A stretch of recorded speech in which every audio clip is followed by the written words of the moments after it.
ఆలూ పరాటా అంటే ఎవరికి నచ్చదు చెప్పండి. నాకు చాలా ఇష్టమే. కానీ రెగ్యులర్ వేలో చేసే మెథడ్ నాకైతే రాలేదు చేయడానికి. నెంబర్ ఆఫ్ టైమ్స్ ఫెయిల్ అయ్యాను. సో, నేనైతే ఈ మెథడ్ ఫాలో అయిపోతాను అనమాట. ఇది కూడా సేమ్ యాజ్ యూజువల్ ఆ టేస్ట్ లాగే ఉంటుంది. రెసిపీలోకి వెళ్ళిపోదాము. ఆలూస్ తీసుకొని ఆలూస్ని మంచిగా బాయిల్ చేసుకోవాలి. చాలా సాఫ్ట్గా బాయిల్ అయిపోవాలన్నమాట. ఎలా అంటే మనం కట్ పట్టుకొని ప్రెస్ చేస్తే కంప్లీట్గా సాఫ్ట్గా అయిపోవాలి. వాటిని మనం తీసుకొని మంచిగా మ్యాషర్తో మ్యాష్ చేసుకోవాలి. చాలా సాఫ్ట్గా మ్యాష్ చేసుకోవాలి. కొంచెం టైం పడుతుంది. ఇందులో మనము పసుపు, కారము, ఉప్పు అండ్ కొంచెం నువ్వులు అండ్ వాము అండ్ కొంచెం ఆమ్చూర్ పౌడర్ ఉన్నా కూడా వేసుకోవచ్చు. టేస్ట్ బాగుంటుంది. అందులో ఒక స్పూన్ నెయ్యి వేసి లాస్ట్లో కొరియాండర్ కొంచెం వేసాను. ఇది మస్ట్, ఇది వేస్తేనే టేస్ట్ బాగుంటుందన్నమాట. దీంట్లో ఫైనల్గా మనం గోధుమ పిండి కలిపేసాను. మామూలుగా మనకు వాటర్ లేకుండానే బాగా మిక్స్ చేయాలి.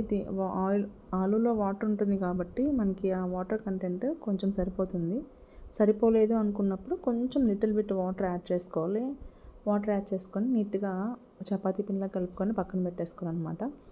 ఇప్పుడు ఒక 15 to 20 మినిట్స్ నానిపోయిన తర్వాత పిండిని మనం మంచిగా కొంచెం పెద్ద సైజు బాల్స్ లాగా తీసుకొని వాటిని చపాతీలాగా రోల్ చేసుకోవాలి. కొంచెం ఎక్కువ గోధుమ పిండి వేసుకుంటే అంటుకోకుండా ఉంటుందన్నమాట. బాగా మంచిగా పల్చగా రుద్దుకున్న తర్వాత దాన్ని మనం ఫోల్డ్ చేయాలి. ఇప్పుడు కొంచెం ఆయిల్ వేసేసి నేను స్క్వేర్ షేప్లో ఫోల్డ్ చేశాను అనమాట. ఇలా ఫోల్డ్ చేస్తే పరాటాస్ కొంచెం బాగా పొంగుతాయి అనమాట. టేస్ట్గా బాగుంటుంది. లేయర్గా వస్తుంది అనమాట. టేస్ట్ అయితే బాగుంటుంది. మంచిగా మనము ఎక్కువ అంటుకోకుండా మనం ఎక్కువ పిండిని యూస్ చేసుకుంటూ మనము రోల్ చేసుకోవాలి. సో, ఫైనల్గా పరాటా అనేది ప్రిపేర్ అయిపోయిన తర్వాత దీన్ని పరాటా అంటారు, చపాతీ అంటారు నాకు తెలియదు, కానీ మా ఫ్యామిలీ అందరికీ మాత్రం ఫేవరెట్ రెసిపీ ఇది మాత్రం. స్టవ్ మీద వేసినాక 2 సైడ్స్ కొంచెం లైట్గా కాలిన తర్వాత మనం గీ వేసుకోవాలి. గీ వేసుకొని కాల్చుకుంటే చాలా బాగుంటుంది.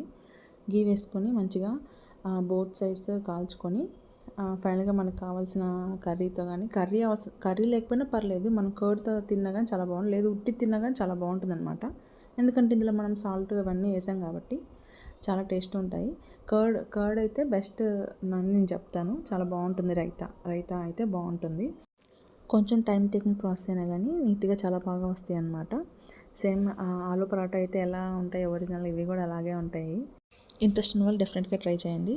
టేస్ట్ అయితే చాలా బాగుంటుంది అండ్ ఈజీగానే ఉంటుందన్నమాట. ఈ వీకెండ్ ట్రై చేయండి. Trust me, this is the best recipe.